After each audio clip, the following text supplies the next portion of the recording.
Esta foto manifiesta la alegría del momento. Después de haber ganado al equipo de Red Star Belgrade, nada en sus sonrisas hacía presagiar la tragedia que minutos después tendría lugar. La tarde era densa, con la nieve cayendo en copos gruesos sobre la pista del aeropuerto del Munich Riem. El Airspeed Ambassador, un avión fletado que llevaba a bordo al Manchester United, estaba listo para despegar. Los corazones de los jugadores y funcionarios latían con anticipación, pero algo en el aire parecía inquietante. Los motores rugieron y el avión comenzó a avanzar por la pista resbaladiza. Sin embargo, justo cuando parecía que ganaría altura, todo cambió. El viento siseaba, las alas temblaban y en un instante el mundo se volvió caos. El avión se deslizó, se tambaleó y finalmente se estrelló en tierras cercanas. En el video que estás a punto de ver, nos adentraremos a la historia del accidente y trataremos de resolver los secretos que esconde esa tormentosa tarde. El Manchester United estaba teniendo una temporada exitosa en la primera división de Inglaterra, en la temporada de 1957-58. El equipo estaba en la cima de la tabla de posiciones y tenía grandes esperanzas de ganar el campeonato. Además, habían avanzado a las semifinales de la Copa de Europa después de eliminar al Red Star Belgrade en la competición. Entre los futbolistas se encontraban Harry Gregg, el capitán Roger Byrne y Tommy Taylor. Además, debutaba en esa temporada un joven llamado Robert Charlton, apodado Bobby, con tan solo 20 años de edad. El equipo sale el 6 de febrero de 1958. Retornaba a Manchester después de su victoria. Abordan el avión Airspeed Ambassador de la línea aérea British European Airways, de 6 años de antigüedad. En el avión iban 43 pasajeros, incluyendo la tripulación. Todo estaba aparentemente normal, pero a la hora de despegar no lo logran por problemas en el motor izquierdo y cancelan el despegue. El capitán James Stein y el copiloto Kenneth Raymond deciden ir por su segundo intento, ya que a su criterio el problema no es grave. El segundo intento también falla y cancelan el despegue. A ver, un paréntesis. Sé que ahora en tu mente puede estar, ¿pero por qué no cancelaron el vuelo? En nuestro tiempo actual, el vuelo se hubiese cancelado a la más mínima falla del avión, pero en 1958 eran otras épocas. El capitán decide ir por su tercer intento de despegue. Con el viento contrario, nieve cayendo y la pista helada, logran despegar del suelo a las 3 y 4 horas de la tarde, pero algo no anda bien. El avión no se eleva como debería. El piloto intenta levantar el morro del avión con todas sus fuerzas, pero es inútil.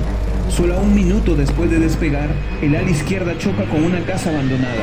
La sección de cola se rompió y golpeó un granero con un camión de combustible que explotó en el impacto. Entre los supervivientes se encontraba el capitán James Stein, que había salido ileso. Cogiendo un hacha trataba de rescatar a su compañero Kenneth Raymond, que había quedado atrapado entre los metales, muriendo luego por la gravedad de sus heridas. James se convirtió en héroe en ese momento, pero luego, tras las acusaciones en su contra, pasó de héroe a villano. Ya volveremos con él más adelante. De los 43 pasajeros, 21 personas sobrevivieron al trágico accidente y son atendidos por bomberos y ambulancias que se han acercado al lugar de la tragedia. Debido a que la parte del fuselaje no se incendió, esto permitió que la ayuda ingresara a los que estaban dentro del avión y socorrieran a los heridos.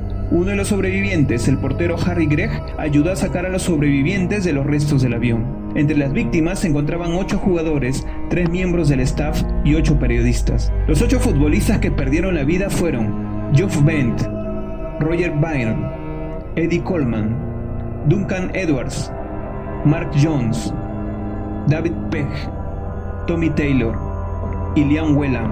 Los 3 miembros del staff del club que también se convirtieron en víctimas de este fatal episodio fueron Walter Kriegmer, Tommy Curry y Bert Whaley. El culpable inmediato fue el capitán James Stein, que de acuerdo con las investigaciones próximas no pudo responder a la demanda de elevar el morro y cometió errores en el proceso de despegue.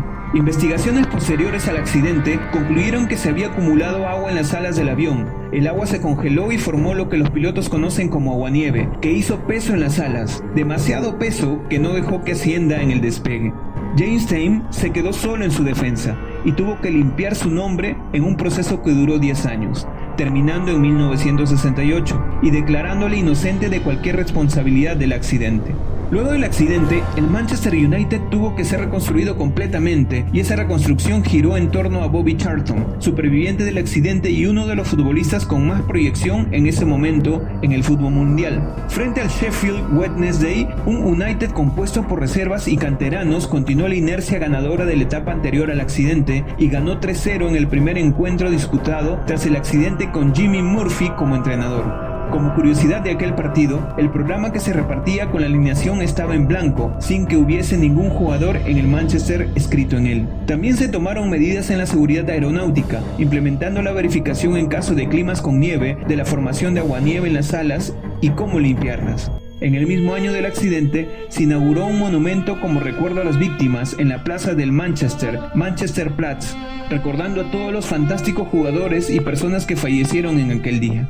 Déjanos tu opinión en los comentarios. Suscríbete para ver más historias como esta.